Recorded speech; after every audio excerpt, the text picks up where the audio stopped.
Can you guys hear me? Yes. Mm-hmm. I think we're live. Let's text Mark. See if you can see us. Can you guys hear me? Yeah, you're getting a little echoey again. Yeah, don't talk. I think we're live. Let's text Mark. See if you can see us. Yes.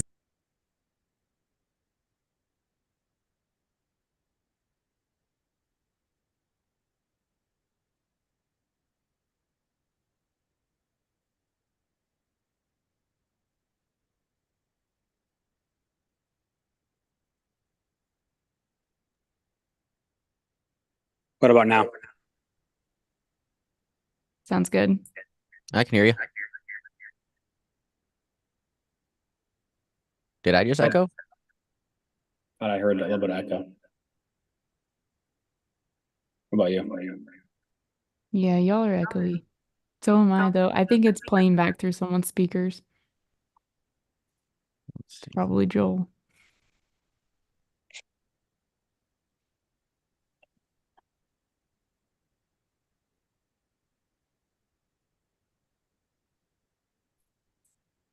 Can you still hear me? Yeah.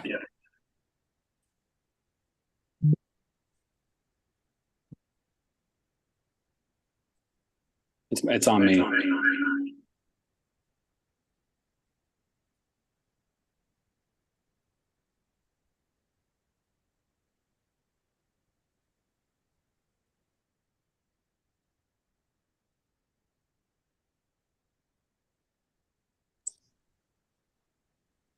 What about now? Still echoing. But we're live. You want to just roll with it?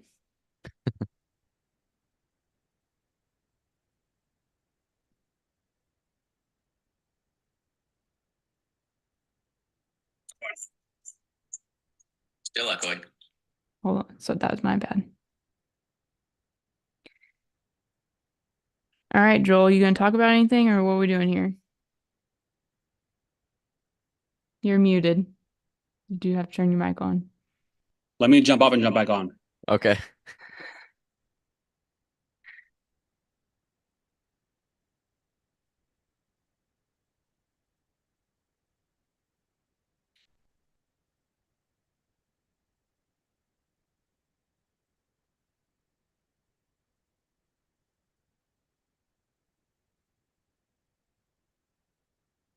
Okay, so I guess we stay live even when he's off of here.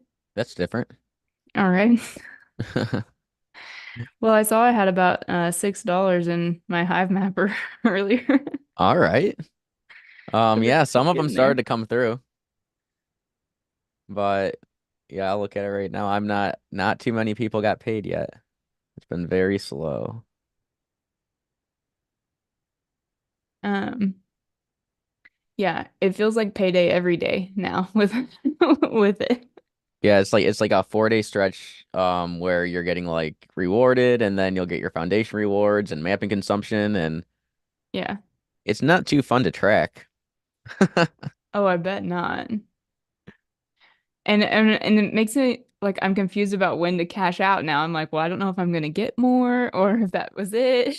And so I'm just like, I'll just wait a while. It's low anyways, so Yeah. I mean, you can move a little bit over to Coinbase like whenever you want to and just wait to cash out everything if you are cashing out. I mean, you can even you can leave the honey token just sit in Coinbase rather than Phantom.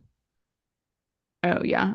I have last week's stuff sitting in Coinbase because it was going up. It was like at 13 cents and I was like, "Oh, I better move it over there." Yeah, And it broke then to like 14.6 for a brief period of time and I'm like, if it hits 15, I'll sell a little bit. yeah, And now that's now where it's I kind of was just at. like a game.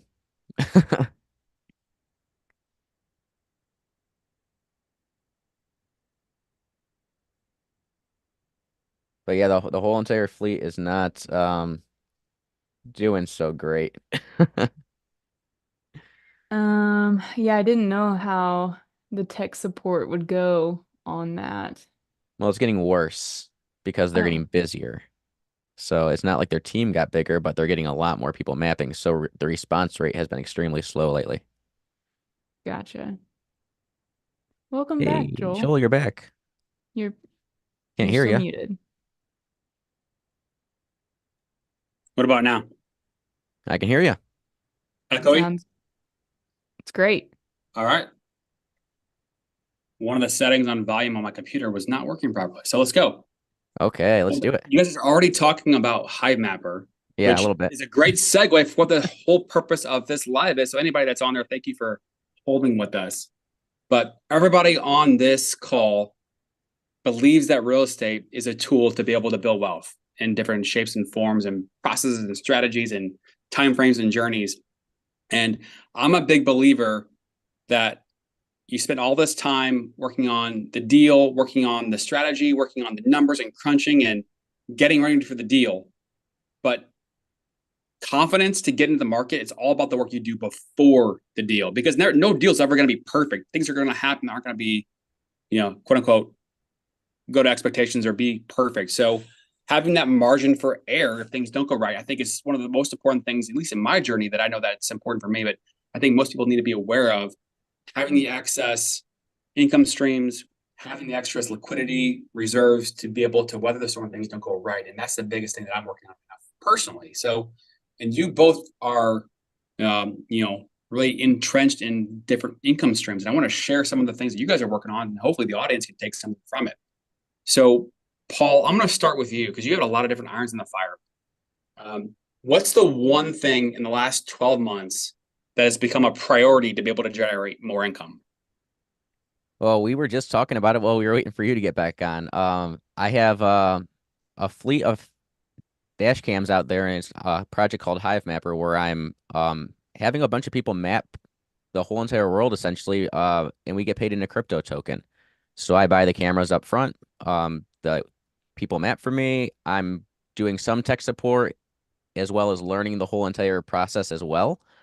And we have a token split where I put the cams in people's vehicles, and they get a little bit of the tokens every single week as payment for mapping.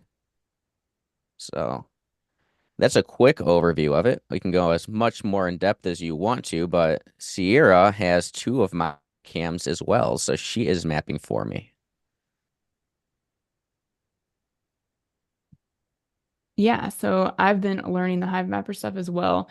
And it's been, it's great to have Paul foot the cost of the camera up front and let me figure it out. But it's been interesting, but mapping stuff has been a little more native to me. So I haven't had much trouble with it, and I've honestly enjoyed doing it, and it's been a good payout every week that we've driven a decent amount. So I kind of like that, and it's definitely been one of the this is great handwriting you got going on here, Joel. Beautiful.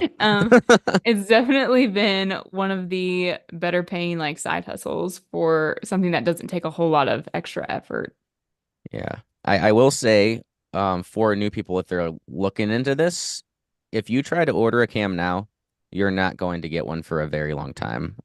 They're only selling their new cams that they're making right now, and it's looking like at earliest we're going to get them in the 3rd quarter of this year. I know Sierra ordered a few. I have a few of the new cams ordered as well. But I still have a few of the old cams coming in as well. So Sierra jumped on my fleet where I bought a whole bunch of cameras because I was in this project a lot earlier than most.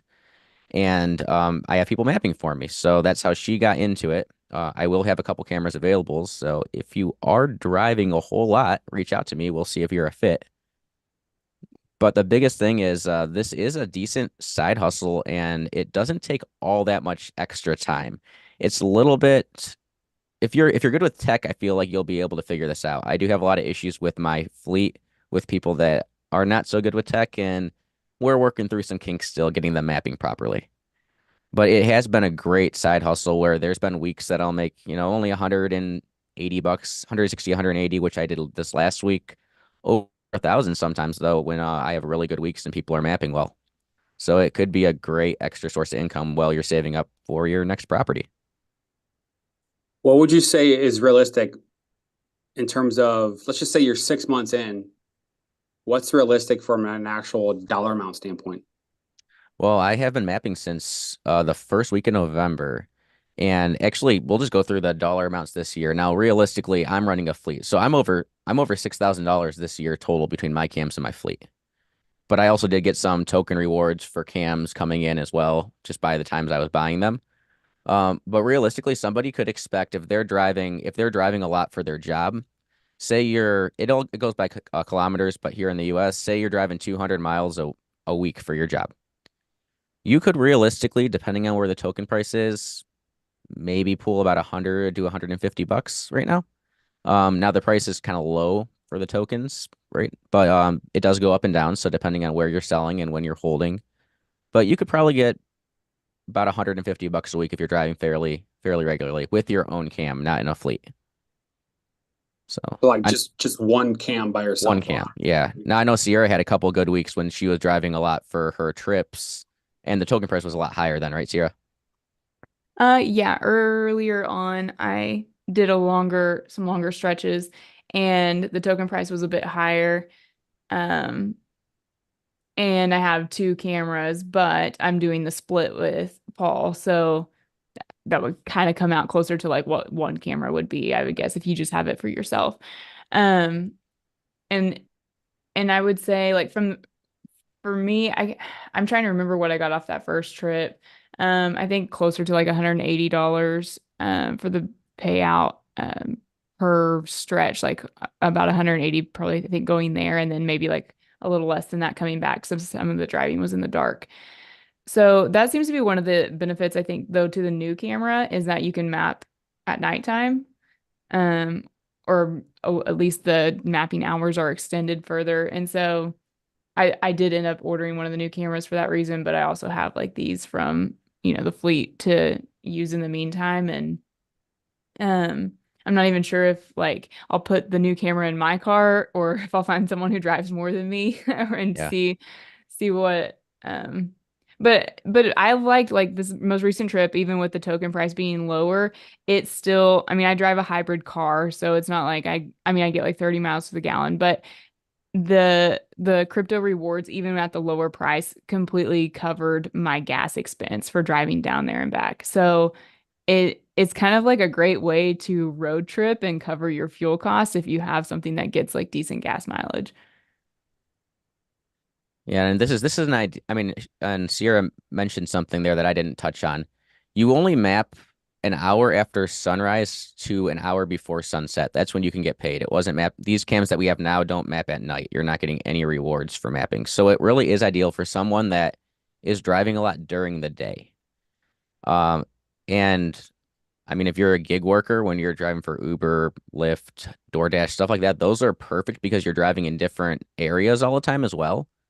The rewards get lower and lower if you're driving the same exact route every day as well.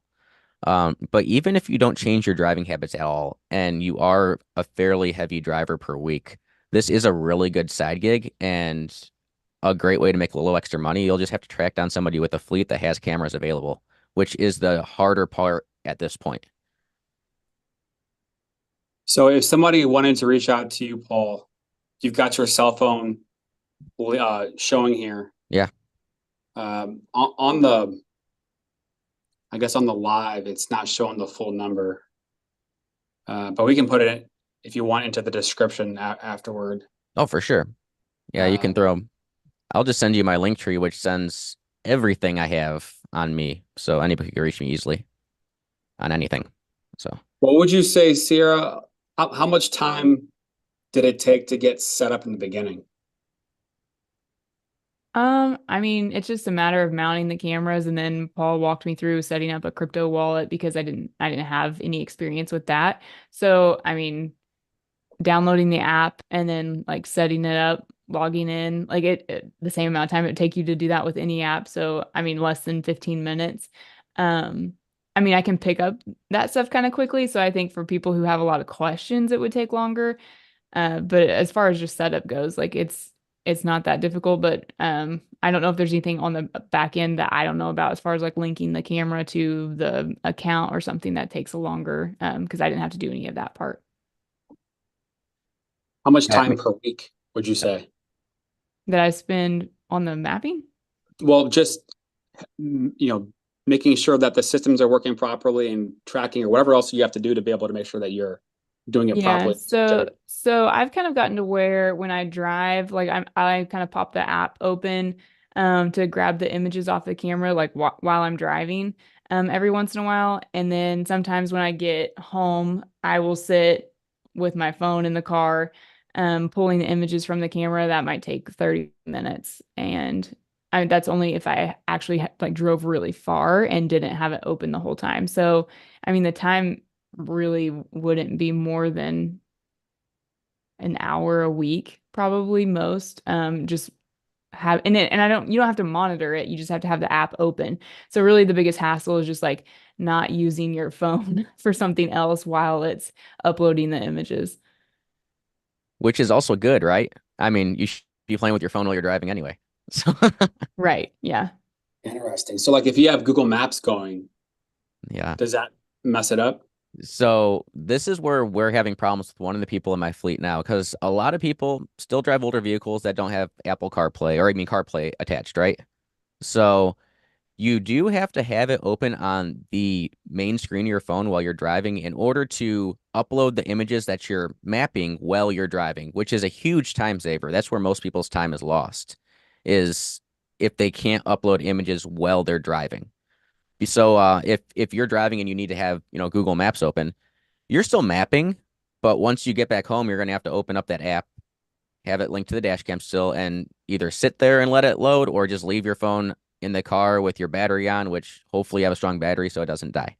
Um, so that is the biggest time saver, is if you're able to keep that app open while you're driving, it'll load pretty much as you're mapping, and you really won't have a whole lot to upload when you get back home and you're sitting there. Uh, Yeah, so that's where I use Google Maps on my phone still, so I will use Google Maps until I get like on the interstate, and if I have like a, 30-mile stretch on the interstate before my next turn, I'll close Google Maps and open the Mapper app and let it catch up. And it honestly doesn't take that long to catch up as long as I'm not switching between apps. For yeah. some reason, that seems to slow it down. So I just take turns with Google Maps and the Mapper app and kind of stay on top of it. And then whatever's left when I get home, I might leave my phone in the car and pull the rest of them.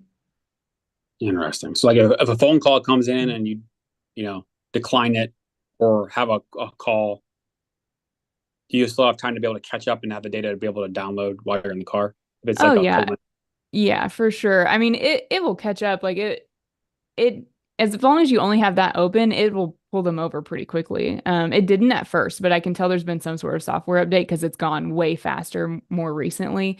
So yeah, if I get a call, I answer it, and then I might have to close the Hive Mapper app and reopen it so that it'll go faster again. But um, yeah, it catches up, no problem.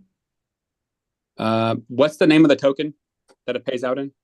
Honey. It's called Honey. Okay. Okay. Yeah. What's the price doing recently? Flat, down, up in the last, say, 30 days? In the last 30 days down, definitely. We went from probably 30 days ago, we were sitting at around 18 cents or so off the top of my head. And it's down to around 12, 13 cents now. Is that right, Sierra? Yeah. Yeah. So that means that when you get paid out, in theory, you're able to acquire more units, right? The lower it is, the more you get, more units you can No. acquire. So it's all based off of per honey token, not so much the price of honey. So as you're driving, when the rewards are down, or when the price is down on honey, you're not getting more honey because the price of honey is down. You're just essentially, it feels like you're getting less because it's not worth as much. You don't have to sell the honey right away, though. You don't have to sell that token right away. You can hold on to it. Okay. So So you're that's getting a certain number quantity of units, and then over time the prices will just change. yes, and it all depends on where you're mapping to. Like if you're mapping the same roads over and over again, you're going to get less. The more and more people that are mapping, because there's more cams coming into the system, the rewards are starting to dilute. Since when I started back in November, the rewards probably are down, I would say at least 10 to 15%. Okay. I don't know that for sure exact percentage, but it's definitely gone down rewards wise. So Okay. So as a whole kind of subset of some of the things that you guys are doing, both together. This is one thing that you're both doing together, right? Sierra, you have a couple other things going on as well. Can you talk about some of the other things you have going on in terms of income streams? Yeah, so pet sitting has been another big one for me. I started out with Rover and got a couple of clients, and then now I have just through word of mouth have some people who just hire me regularly to come feed their animals or watch them, and it has paid really well. Especially during the warmer weather, I have a couple of families that pretty much every weekend are gone, and so I'm getting, about $135 a weekend just for taking care of their pets. And luckily they live close to me, so the expense to like go back and forth to the house is really, really low. And it's something I'm able to do with my son. So I do technically split the money with my child for helping take care of that. But yeah, it's been pretty good as far as that goes. And then I don't know if you have So any questions about 150 a weekend, is that what you said? 135 is typically what I make in a weekend. It depends. There's, on how many animals. There's this one family that has a whole lot of dogs and then one cat that requires medication. And so they pay a little bit more, but that's not as frequent. I definitely have one family though that hires me almost every weekend that it's good weather, and it pays 135 a weekend. And I'm going over there for 30 minutes twice a day. Okay. So and this is something that for your kind of experience in your area in Tennessee that can be done consistently throughout the months, 2, 3, 4 times a month. What's the typical? Yeah, during the nicer weather. In the winter, people just aren't. I mean, you might get booked if you want to work a holiday. I mean, sure you could get, booked for that. I did Thanksgiving this last year and watched someone's dog over Thanksgiving that lived close by. And that paid almost $400 for the 3 days that I was there. So, I mean, you can get consistent bookings. It's just a matter of managing your schedule and how you want to do it. So, um, I would say what's standard around here is about $20 per visit. And that's pretty easy to get if you want to fill your calendar with that much. Okay, cool. So if you do the math on this, I mean, if you take 6 months of spring and summer at $135 a weekend, what number would you say would be good to estimate? 2 times or 3 times a month? 3 times a month. Anybody got some math on that? Anybody have a calculator? Um, yeah, 30, probably 3,200 $2,500 for 6 months worth of pet sitting on the weekends. for, what, a couple hours of work Mm-hmm. a weekend. Mm-hmm. And it's something you can do with your son or your kids that also kind of shows them the entrepreneurial spirit and all that stuff. I mean, what are some of the comments or conversations that maybe have come from that from the kids? Yeah, so it's interesting because I'm at the mercy of when they want their animals fed, right? For the most part, like it'll be a scheduled like 8 a.m. visit or 6 p.m. visit, something like that. And the conversation comes up like, are you going with me and are you going to help? And he has to decide, if he wants to work for the money right then, or if he's, busy doing something that he, is entertaining and doesn't want to leave his show or doesn't want. But that's his only, like, we don't do an allowance, so that's his only chance to earn money that he can spend on his own. So he kind of has to make that choice. And then, when we're there, he understands that. So sometimes we all go, all three of us, and my son will, part of the job is to get the mail out of the mailbox, and my son will be like, Dad, I'll pay you $1 of my money if you go get the mail out of the mailbox. So he's like outsourcing his work and trying to pay Oh, other that's so people cool. cheaper to do it for him. So those are the kinds of conversations that come up. That's awesome. So, Hive Mapper, Rover. I'm gonna kind of continue down Sierra, your lane. Okay. What else? So I also do, I've been, thanks to you, talking about my apparel business. Like I'm back into doing a lot of apparel and promotional products and graphic design stuff. So, but that's more of my business than a side hustle. I mean, I think you could do it as a side hustle, but that's I've established myself there, and that took a lot of learning on the front end to be able to do that part time. So. What's the absolute most impactful or productive type of work that you can do right now in the state of your business to be able to generate more revenue? Network.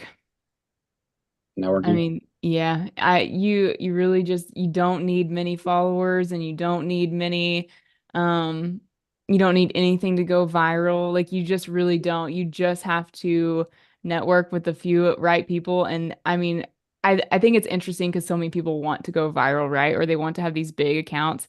And I think about how much business I get from like having less than 500 followers on any platform, and like I don't want more than that. Like I wouldn't be able to keep up if I had something go viral, or like something that I was selling.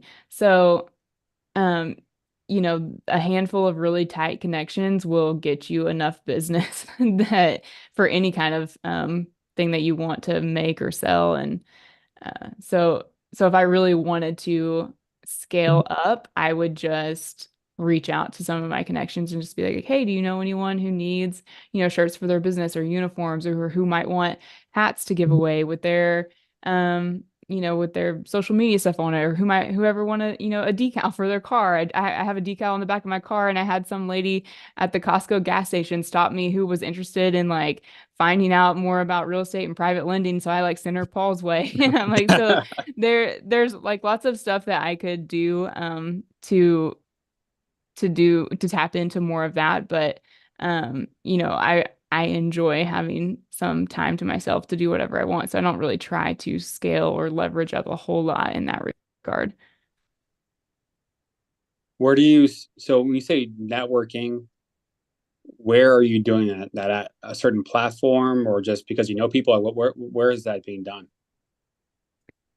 So locally is a huge one because uh it if you walk into a business and say like, hey, this is what I do, and you're going to get me as your customer service, because when it comes to promotional products, most people are ordering them in bulk online and not having something custom done for them that's maybe a small batch.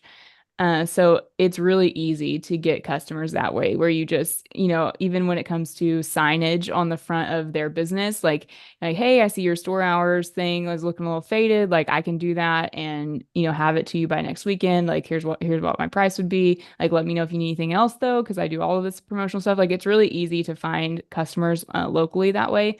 But then when it comes to networking online, I really don't ever pitch myself to people. I just let people know what I do, and then I just really care about what they're doing and if they're succeeding at what they're doing. And then when they find out what I do, if they need something, they already want to work with me. So really that word of mouth and reputation. So you don't even really need a social media platform to make this business successful. Oh, not at all. No. I prefer to sell online than to people that I have to go talk to in person, but uh, that's just my preference. And I started my business during the pandemic, so there wasn't a lot of in-person anything going on. So I mostly sold online. But at this point, like I've even taken my website down and I just invoice via PayPal, and I don't worry about much of an online presence as far as that goes. Okay, so the apparel part, that's a big bulk of, I guess, the business income. So that's three things. Well, anything else? I mean, I have our rental income, and we're trying to not really flip, trying to renovate a house to get Airbnb income, and then I have some like trading stocks that I've tried to do. There's some stuff like that, but it's not necessarily side hustle stuff. Okay. So again, all the roads on this conversation are leading to real estate. I believe that real estate is a tool for the everyday person to be able to build wealth and multiply wealth, and then hopefully be able to retire early or make work optional. The 4 pillars of real estate: appreciation, principal pay down, tax benefits, and cash flow. So those are obviously some of the things that we talk about, we know about. So I want to kind of get a little more on Paul's side and then come back to the real estate part of it in terms of the planning and the thought process and where you are in your journey, what your thoughts are. So Paul, what's the first thing you want to talk about? Oh, we could go into a few more side hustles that really will prep you for buying real estate, in my opinion. Yeah, let's do it. So I recently connected you with one of, I would say, mentors or apprentices, I should say. He started to do bank hacking, which I used to do. If anybody's, I call it bank hacking. I'm not the first person that coined that, but it's essentially moving your money from bank to bank to get bank bonuses and just following the steps that they need in order, that you need to do in order to receive that bonus. We're all saving funds for real estate, right? I mean, if you're trying to buy a house, you have to save money. So you have to put that money somewhere. And yes, you may have to open more than one account. You can have a multiple bank hacks going at one time. Like say you have to deposit $5,000 here, but after 3 months, you get a $200 bonus. If you're saving money, you may have a decent amount of money saved up and you can start multiple bank hacks at one time. Or if you have a W-2 income still, which most people do, and that will help them, qualify for a loan. There's some banks where you just have to do like 2 direct deposits. So you're switching your direct deposit from your paycheck over to that bank. I had someone that's, I don't know exactly how much he's made, but he's done 5 or 6 bank hacks now. And I mean, I know it's well over $1,000, but that's a couple hours of work total, just opening accounts and just making sure you do the couple steps that you have to do in order to qualify for those bonuses. Now, like with these bonuses, this is where it ties into you're buying real estate, you're trying to either save up for your own house or you want to own rentals. Managing multiple different accounts is something that's very important in order to do that. So this just starts teaching you some of the things that you're going to have to do when you own rental properties anyway. So that's one. We start there.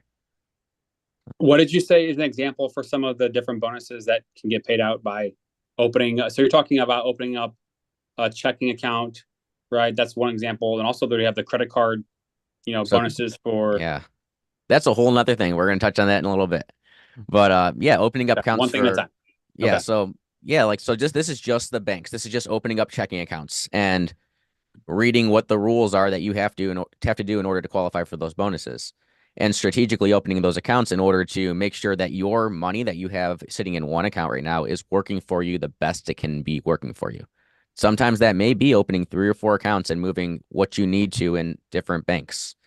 But you're teaching yourself account management and you're making money along the way as well, which is helping you save for your next rental or your first property.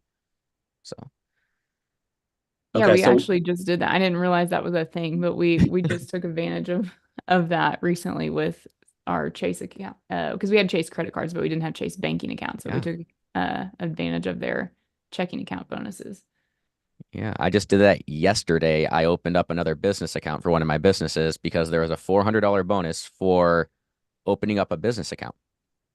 I already have a credit card with Chase, but now that I have a credit card and this credit card and the checking account, whatever I spend on that credit card throughout the course of the year too, this was part of this promotion, I'm actually getting a 10% additional bonus on any credit card perks that I spend. So when I'm usually getting 1.5% back, if I spend up to a certain amount, I mean, there's a limit.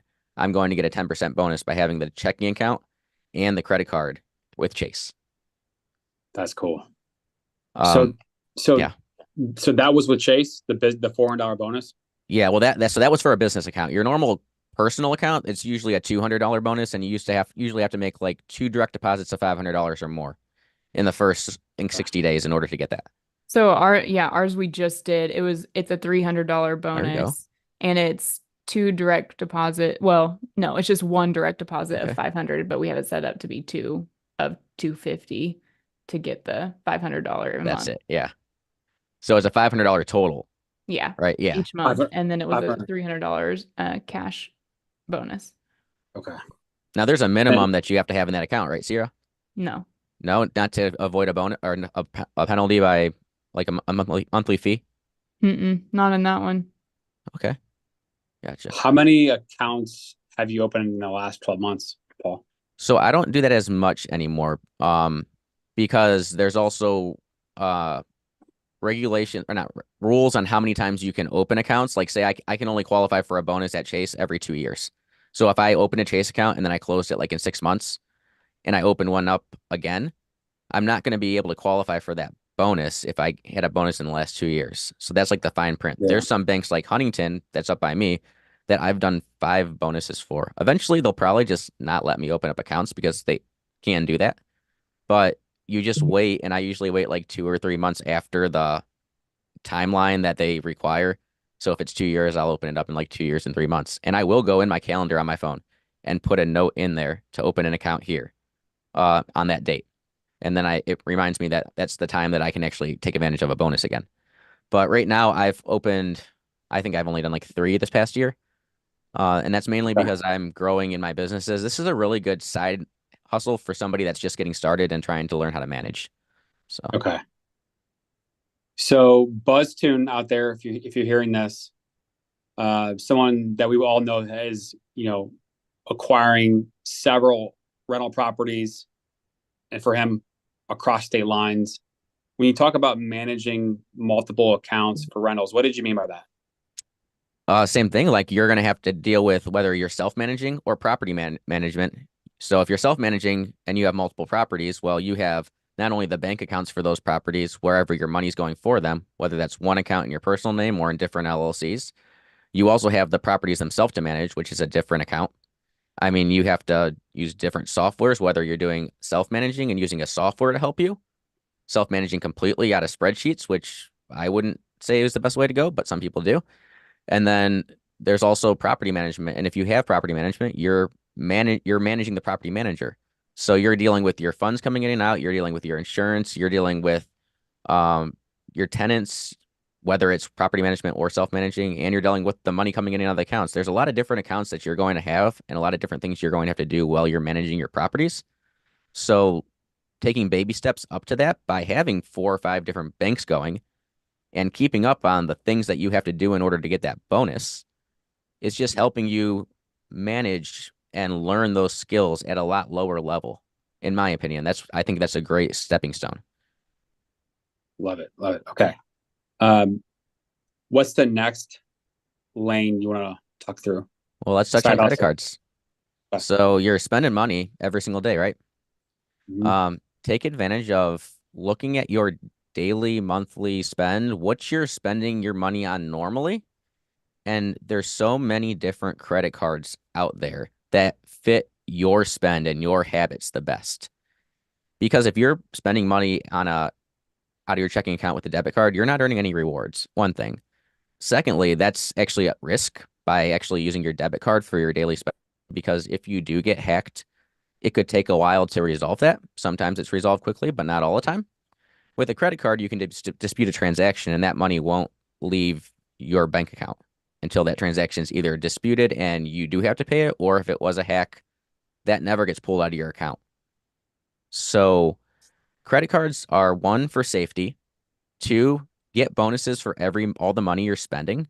And nearly every credit card out there has some kind of new account bonus when you open the card for getting, 200, 500, a couple $1,000s, depending on some of these higher level cards in a new account bonus for hitting a certain spend. A lot of these beginner cards, you usually get like a $200 bonus for spending $500 in the first 3 months. It's pretty common. So along with your bank hacking, you can add credit cards to the mix and really double down. Now, those credit card points that you can spend, whether they're cash back, paying down some of your bills in your accounts, or whether they're you want to use them for travel, like maybe that's your fun money. Like you can set yourself rules. Like I'll only travel with my credit card points. If I run out of credit card points, I don't get to go on vacation. Stuff like that. Like if you're trying to instill habits to save money, if you can set rules and actually stick to those rules, you can use these two tools in order to do that. Yeah. What's the most you've ever gotten from a credit card? There was a year that between opening up 4 credit cards and the cash back and using those points as creative as possible, I made over $10,000 in bonuses. $10,000. Yes. Now I opened 4 cards that year and I had a couple big ticket items that I had to buy. And I was able to open up multiple cards in the Chase system where I was able to move points from one credit card to another credit card, which gave me a 25% higher bonus by going from like the Chase Freedom Flex to the Chase Sapphire Reserve. Moving those points and using them for travel only, I was able to get 1.25 times for my points instead of just 1-to-1. So there's a lot of different rules that you have to follow, but you can transfer points back and forth between um, different travel programs or different cards within that same system. Capital One's another good one that I use, and Chase for transferring from the smaller cards to the travel cards for maximum value, using those points.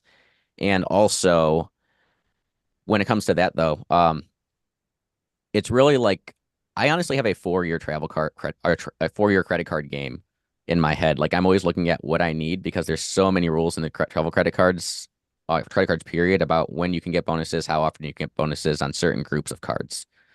So it's not like it's something that you just go and open a card and expect to make a couple $1,000s. You have to be very creative and disciplined when doing so. Everybody can make money, but you're not going to be able to really maximize it unless you do put some time into learning it and making a plan.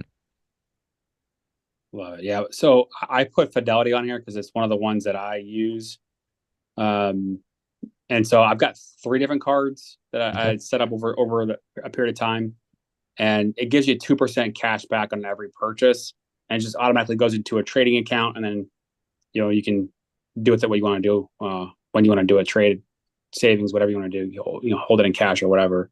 But on Amex is a couple of business accounts where you spend $3,000 a month for 3 months in a row, get like 50,000 points, and then they have some specials where it's 100,000 points, and never 10 grand, but maybe a couple $2,000 or $3,000 of awards.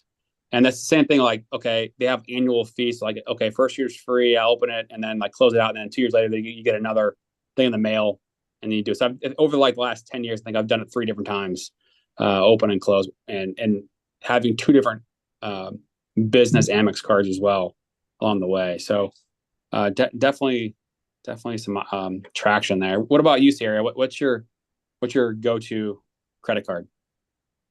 Yeah, so I didn't have any credit cards until 2 years ago and opened my first one, and I just got the Lowe's card because we were buying some bigger purchases like a lawnmower and an oven. So it made sense to get their discount that they offer to their card holders. After that, I ended up opening one, and I'm trying to think of the reason behind it, but I'm not even really sure why I got turned onto the Chase card, and I think I was looking into I was doing a lot more flying than normal, and so I was like, I think the points need to work out here somehow if I get a credit card because I'm doing so much traveling. And so I think I was just researching that, and I ended up with the Chase Sapphire Preferred card, because at the time it was during the summer they had a bonus sign up for $800 if you spent, what was it? If you spent I think it was a $3,000 spend. 3,000, I Yeah. think. And so it's typically, I think, like a $600 bonus, but it every once in a while, if you get like the right referral link or if you hit them at the right month where they're doing this promo, you can get the $800 one. And then so then we kind of do the player 1, player 2 is what it's called in the credit card world, where then I refer that my credit card and get a referral bonus of $100, and then get the sign up bonus again to the person that I referred to. So, so as far as the credit card stuff goes, like I'm not necessarily as into opening up a whole bunch. I do have the Chase Flex card and the Chase Sapphire card, and so I really like those two together because the bonuses and the rotating categories of the Flex card, I mean, it pretty well covers like all the spending. I could probably get a business card and get a sign up bonus for that. I should have when I did these last apparel orders, but I didn't have time to sign up for one before I had to, order the $2,000 worth of apparel.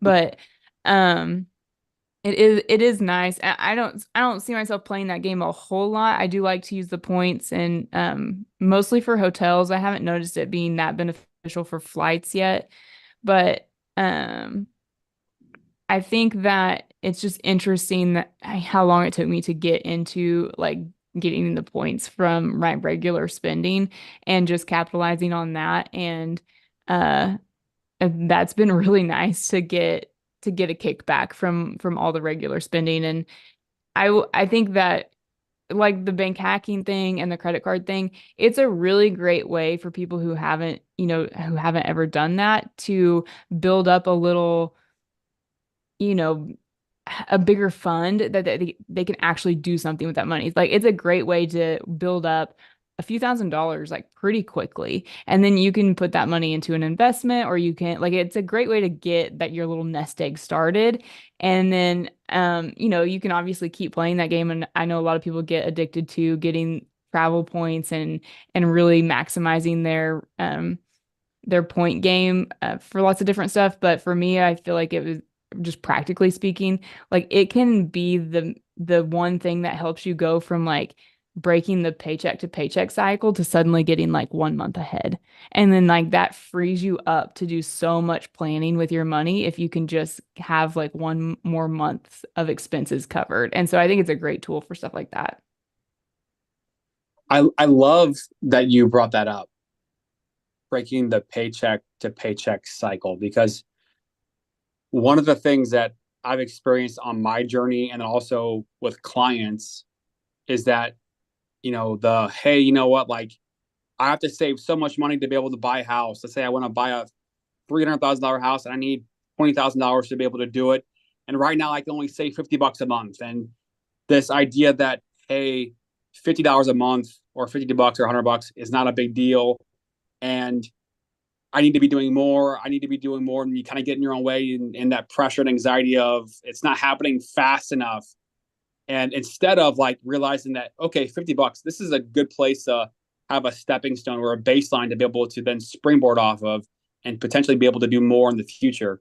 And, I know I'm guilty of like, I want this to happen tomorrow and I can't wait. And, that's not uncommon.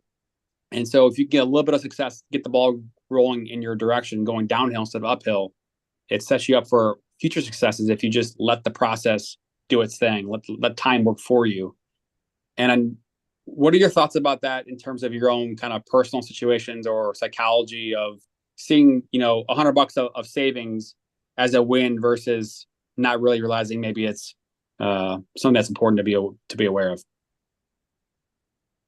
Ooh, okay. So I think for me, I never even got into financial education or even I never even broke out of like the victim mindset until I actually had money to do something with. And until I had enough money that I had to manage it, I just couldn't break out of thinking that like no matter what I did or how much I saved or what kind of budget I followed, like I wasn't able to stack cash effectively or earn or out earn what I was spending. And I say that with, as someone who had very minimal expenses already. So it was one of those things where it's like there's nothing else I can cut. And that's where I feel like this like the credit card thing and the bank hacking thing, or even just a side hustle in general comes into play is because it does give you enough extra that you at least momentarily don't inflate your lifestyle fast enough to spend that money. Um, and that is it's just really freeing. I know that I've said this a couple of times before, but Dave Ramsey always says that like step one is to build your $1,000 emergency fund, but in my mind step one is really breaking that paycheck to paycheck cycle so that you can do something with your money. Because if you're just covering your expenses, then you don't have money to manage. And when people say like pay yourself first, like you're like, I can't. Like I'm breaking even here. And then I have to pay myself what is left. And so it's really, as far as the psychology of it goes, like I think a lot of people can get a handle on things if they just get to a point where they are 1 month ahead. Because then even when it comes to travel, right? Like when you book a flight 1 month ahead is way cheaper than if you're booking that flight next week. So it allows you like all of these opportunities, like suddenly you can go visit and do some traveling because it's a third of the cost if you're able to pay for something that's more than a month out. So there's all of that plays into it. And I think that we've probably all experienced this. The more money you have, like it's a lot easier to budget it and to manage it and to feel like you can live within your means because you aren't stressed constantly about just covering the next thing that comes up. And it's just a lot better headspace to operate in as far as my experience goes with it. Gotcha. Yeah, you hit on victim mentality, and breaking that. So I was not in the same spot as you of having money to manage and to break that victim mentality, essentially. Like you were like, oh, now I have money. What do I do with it? And I guess you had a mindset shift there, Sierra. Is that what you're saying? Yeah, for sure. Okay. Because until then I was definitely like, oh, like other people just get lucky or they Yeah. have or they've, they're out earning me somehow. And once I actually had money, it was like I couldn't play victim anymore. You know what I Yeah. mean? And then it was like, oh, people who have money have to figure this out too. Like it's not just like they're lucky. Yeah. Yeah. I can't say rock bottom. I own my own house, but I lost a job and I was living paycheck to paycheck. So that was rough. And I was definitely in the victim mentality. Now that's 9 years ago when that happened. So it's almost 10 years since I've really been looking into side hustles, making money, and leveraging as much as I can. Well, I shouldn't say leveraging my time as much as I can to earn me more. But I had a friend that seriously called me out one day, and he's not even like money mindset or anything, but I was complaining about everything so much. And he's just like, dude, people are really sick of hearing you complain. Like you're a smart guy, just figure it out. And it really struck me, and that's when I didn't even have a job. It really hit me hard, and I'm like, huh. And I wanted to like get mad at him, but I actually thought about it. Um, and like shortly after that, without a job, I'm like Googling just like how to make money. And that's what sent me down this whole path. And but like and I started with, well, real estate was there kind of, but I started with let's trade stocks, this and that. Didn't work great for me. But in between doing that is when I found bank hacking and credit cards and started to learn those games. And those two things did skyrocket me. I lowered my expenses. I mean, I lowered the money that I was spending every single month to pretty much rock bottom. And that extra money coming in, it was a saving. It was savings. It was to get me that first month. Um, and it's really just staying true to yourself and really digging deep because when you get that extra money, you could easily spend it. So I think having a goal, which I really didn't have a huge goal other than to get me comfortable again and feel all right. But investing just like flipped in my head and it turned into everything that I was making. I wanted to put it towards something. So having a place once you get that first month of reserves and once you're building off of these bank hacks, credit cards, or whatever side hustle you're doing, that's what like skyrocketed me was understanding having a place for that money to go, whether it's now or later. Um, have an idea and for that money, have a plan for that money. It really did help me budget, save, and not spend that money that's sitting in my bank that I could have very easily spent. So Yeah. The idea of, our mind can only think about one thing at a time, right? Like when I've gone down this journey myself of learning and focusing on increasing income and figuring out how to be able to grow a business or along those lines, the more time I spent on that outside of the 9 to 5, the more that I saw that my activities related to spending money and things that would be, whether it's going out or going to dinner or, things on Amazon or along those lines, the more I focus on increasing income and those goals, the less time by default I had to go spend money elsewhere. And just from a time standpoint and focus, when I'm focusing over here, there's less output on the other side of the expense sheet. So that's one of the things that, for me personally, that's been a help. And I'm gonna see if I can share my screen. This is something that I've been thinking about recently. And again, when you see it, it's not like it's going to be earth shattering. But let's see if I can figure out how to do this. Okay. Do you guys see this chart from the Fed? I see start now right now. Oh, The chart was up. Yeah. Okay. I moved it. There we go. That's the one. Yeah. So this is the real median income, household income. And when I pulled this up a couple of days ago, and I think this is a inflation adjusted. Real income is going down. Ooh, didn't want to do that, which I was surprised to see that. And then you think about inflation, right? I mean, we know inflation was very high in the last couple of years coming out of COVID. But when inflation, right now, I think, what are we in the threes or so? Well, they claim we are. I don't They know claim if we that's are. really that. But the damage has already been done, right? Like when prices go up 7% and then 6.5%, and then we're still above these previous years of data for inflation. Like the prices are already high. Like your income is going down. The prices have already gone up. Like even though inflation has gone down to say 3.5%, like you're still paying these higher prices that have been accumulating. Like when you look at this from a year over year, if it goes up 7% and then 6% and then 3% and then 3%, I mean, the accumulated compounded inflation rate that it's higher than in 2019 or 20 is like 25% when all is said and done. You're still paying that output on higher levels.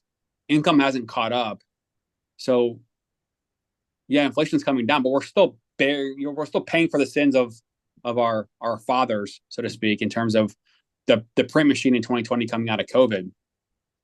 And I think when I'm talking to clients and talking about putting a plan together, I mean, it's the same thing, yeah, I'm making maybe six figures, but like daycare has gone up 30%. My groceries have gone up 75%. And gas, it's just housing, the numbers are just making it very challenging for people to be able to put money away and pay their bills, let alone save and invest. So I wish I had better data for to be able to track okay, well, how much really is the average grocery bill compared to say 5 years ago or XYZ 5 years ago. I mean, what are your thoughts on that in terms of just household budgeting and inflation and income and things like that? You want to go first, Sierra? Sure. So food budget, I mean, for this household is definitely much higher than it was 5 years ago. I honestly, I looked at a spreadsheet that we had from a while back for grocery prices, and a lot of the staples really weren't that much higher than they were, which I thought was interesting. You know, meat is higher, and then we buy a lot of specialty foods because my son has a food allergy, and that is outrageous. That definitely makes it to where we don't have as much control over our food budget, especially if we want to buy like any sort of prepackaged goods. We're very just limited on options. When it comes to like just household budgets in general, I've always lived in very low cost of living areas where utility expenses are fairly low.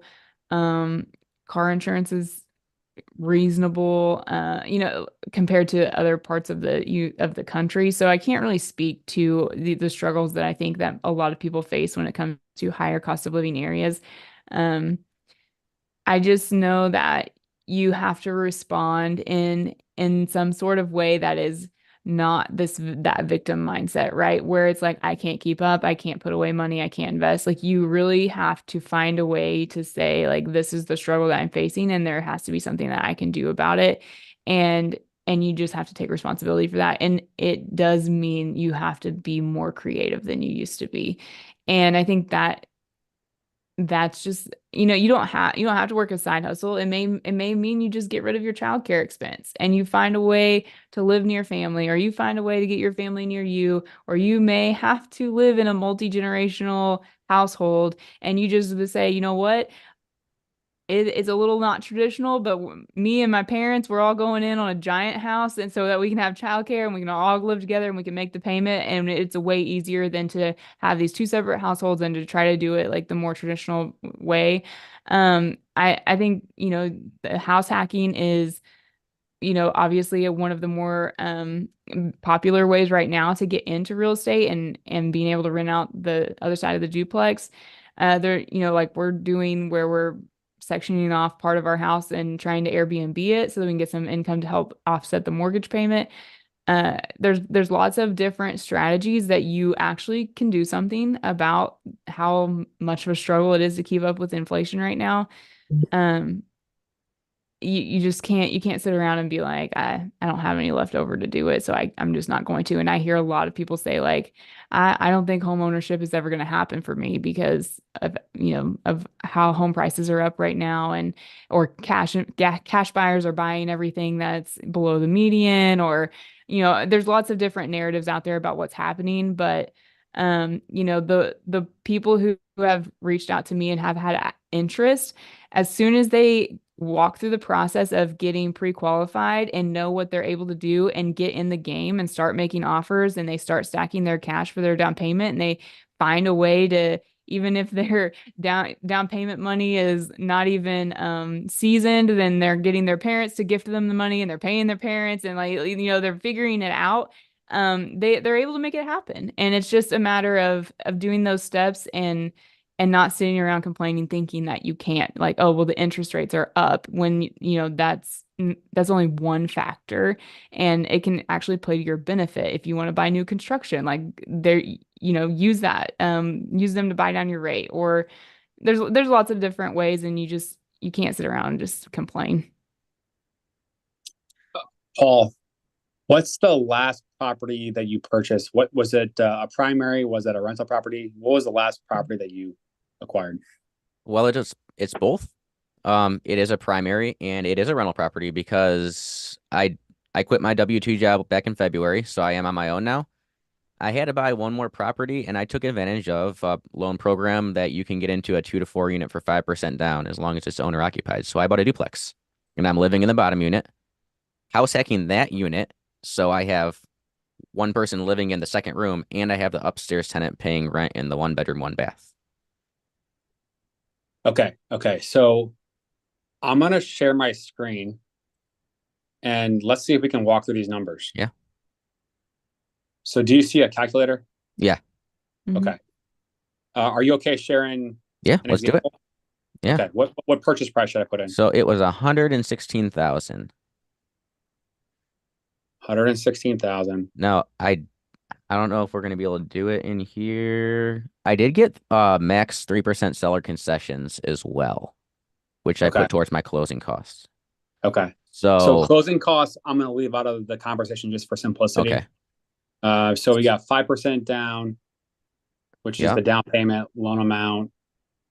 And then what interest rate were you able to get to? So it was a 7.25, 30-year. Okay. Yeah. PMI. Yeah. Do you remember what that was? Just ballpark it. It's okay. So I'm actually higher than that. My PMI is, my PMI is 851 right now, or 857, I think.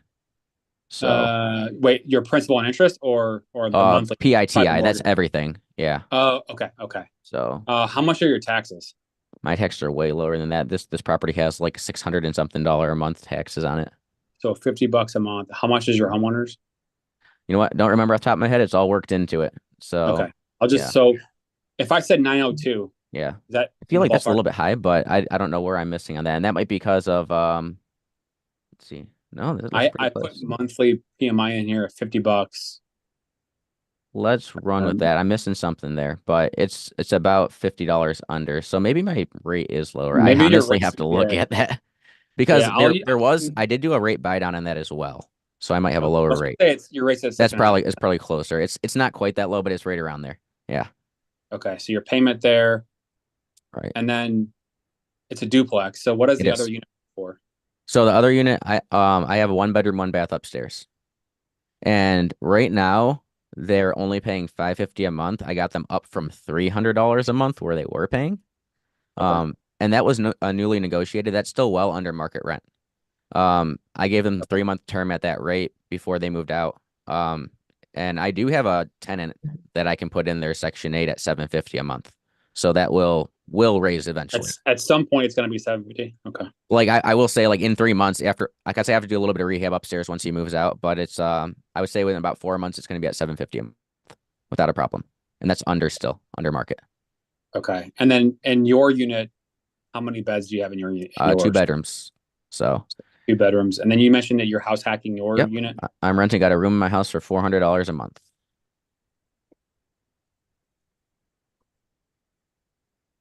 And so in that scenario, is it somebody that you know, So stranger, an axe it murderer? I would say if it's an ex murderer, she's here now. If it's an ex murderer, she's playing the slow game. So she has followed me through 3 house hacks. This is the Okay. third one she's lived with me since I started house hacking. It was my last roommate at my very first property I house hacked, and went to the next one, and then went to this one as well. And this is the only person I house hacked with that I did not know before renting out a room to, and it has been my best roommate by far. Do you think she's taking notes Do you think she's taking notes on doing this? to do it for Or herself? I don't think so. We talked a little bit about some things, but I'm not quite thinking. I don't think she's going to be doing something like this. I think she's good where she's at. Okay. Okay. So, um, but yeah, I mean, I rented out before to people that I knew, and they never ended up good. It never ended up going well. Now, the gas or the water is tied together on this property, so that is an expense that I have to pay for both units. But Okay. yeah, So I mean, utilities. I mean, some depending on the scenario and rent, you may be paying some utilities on your own anyway. But I mean, this is obviously a positive cash flow situation. yeah. I mean, I right now it's not because of utilities. I am actually paying a little bit monthly. I'm paying about $300 a month in utilities, give or take, every month. Maybe a little bit over, depending on the first month. It was a little bit colder, so the utilities were a little bit higher because of gas. Okay. But So yeah. So to utilities. Okay. Cool. And then were you coming from another property that you owned or coming from a rental situation? it was another property I owned that I turned into a rental. Okay. So then from there, by departing that, now you're getting more rental income by being able to rent out the entire thing. Yeah, my PIT on the other property is $680 a month, and I'm renting it out for 1,100 right now. Was What that a market is multi or a this? single It's family? a 3 bedroom, 1 bath. Single family. Yeah. What market? J- just west of Cleveland, Ohio. I'm in Elyria. It's about 25 minutes west of Cleveland. O'Leary. Elyria, Elyria.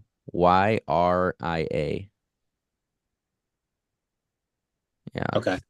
3 of my rentals are there. So Okay. And from a standpoint of clientele or tenants, how do you? I mean, in terms of upkeep and maintenance and all that stuff, how would you explain that to, say, an out of state investor to understand kind of how to compare that to something else? okay, well, I mean, you're not going to house hack from out of state, so that one won't work. But as far as expenses go, I think Ohio as a whole is one of the lower cost of area state, lower cost of living states. A lot of people complain about how much it costs to live here, and I'm like, everyone, look around you. Ohio is one of the cheapest states to live in. It really is. Like I'm like, I bought a property in Charlotte that people are renting out rooms for what I'm charging house rent for here. So It's not very expensive to live here. And people really just I would say from an out-of-state investor standpoint, there are a lot of I see a lot of California LLCs, and actually we have seen recently because I'm in a RIA, a local RIA around here. We're seeing some investors from China coming and buying up a lot of properties in Elyria and Lorraine, which is right next to me. They're lower, they're like mainly overall C class areas. There's some really bad areas, and then there's some better areas in the cities, but they're about C class areas overall. And there's some out of country and out of state investors that are scooping up a lot of properties. But I'll tell you, just over the 5-ish years I've been investing in real estate, actually actively investing in rentals, a lot of those LLCs don't own the properties long term because they see cheap, and we all know that cheap doesn't always mean a good rental. Yeah. So No, thank you for sharing that. That's pretty cool. So if you were to map out the next type of purchase, would you be doing the same thing again in a couple of years, buying the next one as a rental property? What's the next plan from there? it really all depends because now that I don't have W-2 income, it's going to be harder to qualify for a loan. I'm also very creative with my taxes, and my CPA keeps me in line to make sure that I'm not moving past those gray areas into the red. So I do a lot of stuff in creative finance, with which is a lot of things that are off market as well. All depending on my next property, it depends on the situation, what that property calls for. I may move out of this and do another house hack if it makes sense, but I don't have that like benefit of getting the low down payment with traditional lending anymore at the moment. Yeah. So if it makes sense for me to move into a property, I will. Right now, I don't know if it will or not. So we'll have to see. But right now, I'm actually looking at multiple different homes with a partnership just for rentals. Somebody that's the money partner and I'm the operator, and I'm finding the deal and putting the whole entire thing together. We're working on a subject to deal right now. Cool. So I'm doing all the legwork to put it together right. And if it works out, the numbers work, I have the money guy coming in, and we have a profit split on equity and who's responsible for what. So talking about some of these numbers and deals, I mean, what's the one thing that comes to mind that gets you excited about the journey and the process of real estate? So I mean, I don't think I'm broken, but many people think I'm broken. I feel like I'm collecting houses. Um, and I really love crunching the numbers and taking action. I honestly probably take action before crunching the numbers enough. I'm the reverse of analysis paralysis. So I creatively get myself out of some situations that I shouldn't be in. So I'm definitely a doer. My thing is I love finding creative deals because every creative deal you find is a story. And well, we all have YouTube channels, and we all know how much storytelling actually helps people learn about you, take you serious, look at you as a power of a position of authority.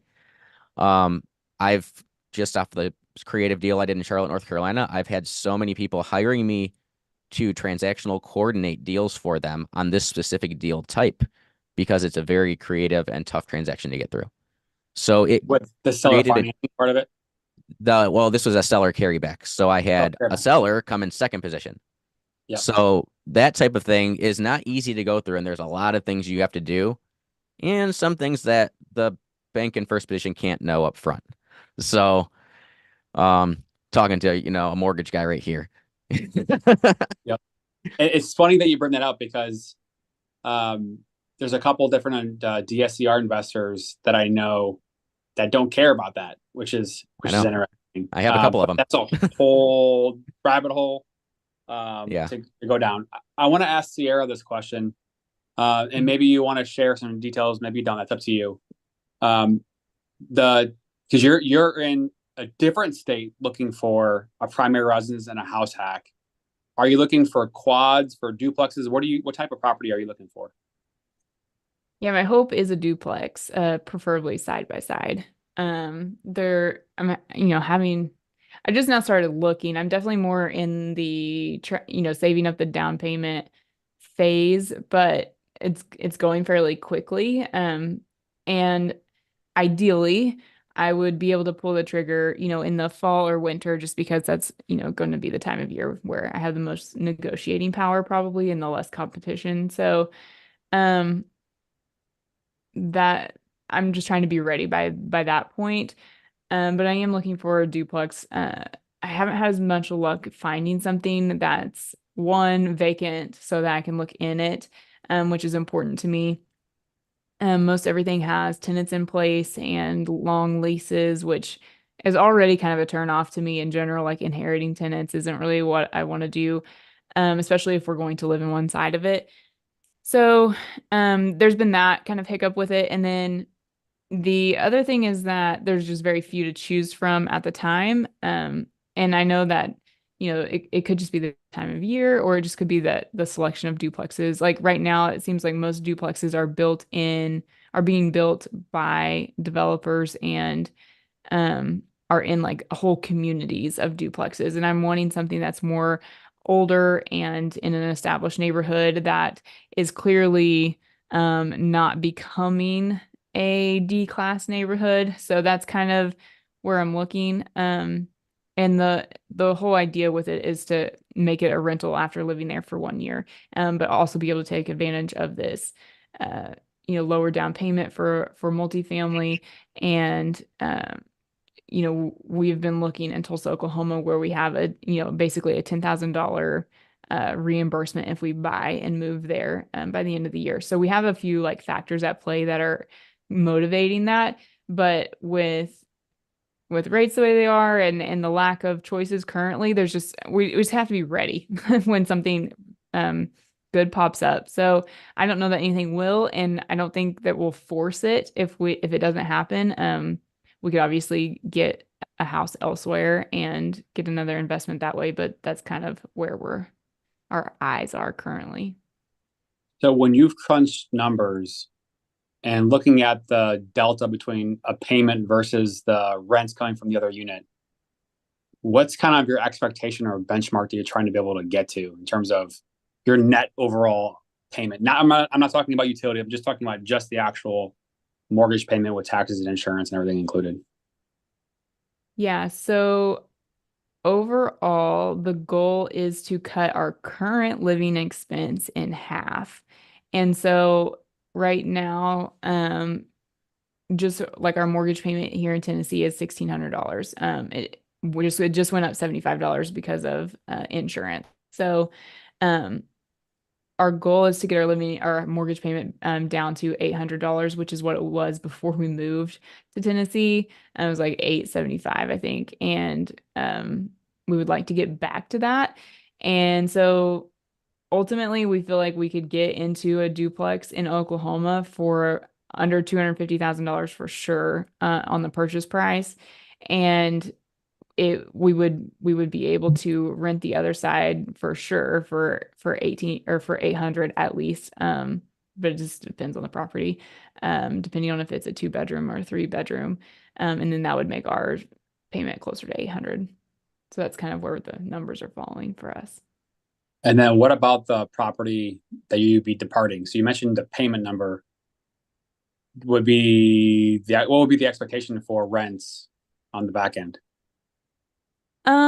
So it depends on if we end up doing it as one like big house with a mother-in-law suite, or if we do try to really wall off that other unit and make it like 2 units but shared utilities. So there's a little bit of a headache there. 2 units would be ideal. We would do much better on that where we would cash flow. I think if we tried to rent it out here as one house, that it's going to be hard to find anyone out here who could afford the rent. It would have to be someone who wants it for the land. And we would probably have to put up fencing for like horses or something in order to make it appealing enough for someone to want to rent it for what we pay for our mortgage payment. So, I don't know. We're open to figuring that out, and we've thought about, if the Airbnb part of it did well, we could essentially rent the main part of the house for a lot less and have that person manage the Airbnb for us. So there's some stuff like that. And then that person maybe could also manage our rental property. We've thought about liquidating everything and just restructuring if we move. We're just trying to play the market. The Tennessee stuff is going to appreciate a lot better than Oklahoma. So we don't really want to get rid of our properties here because we do think long term, like the appreciation is going to be here. So Tennessee is just, it's one of those states that people like to move to, and there's no state income tax. It's a low cost of living. It's nice weather. I think it's just always going to be appealing to people. All right, so kind of want to wrap this up. You guys have spent a lot of time here, and I do appreciate it. Same question for you that we asked Paul. What's the one thing that gets you excited about real estate and the process and planning and all of it? I think for me, honestly, right now, like initially the whole why behind it was to make sure that my son could have home ownership by the time that he, was an adult.